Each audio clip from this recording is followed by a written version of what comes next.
Hi friends, ఇవాళ అడవికి షికారుకి వచ్చినాం మేము.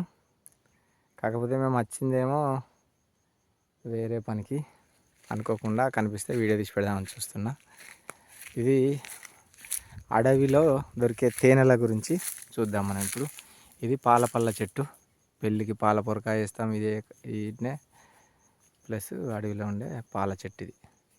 ఈ పాల చెట్టు బుర్రలో పడతాను తేనె, మీకు దగ్గరగా చూపెడతా.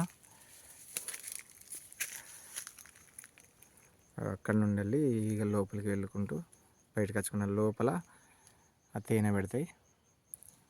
ఇవి గిరిజనులు ఎక్కువ వీటిని తేనె సేకరించి బయట విక్రయిస్తుంటారు అప్పుడప్పుడు. ఇది తేనె అందులో నుండి ఆ ఈగలన్నీ అక్కడికి వచ్చి ఉన్నాయి. ఎవరన్నా వాటిని ఏమన్నా అంటారని, మనం వాటిని ఏమనొద్దు. Okay friends.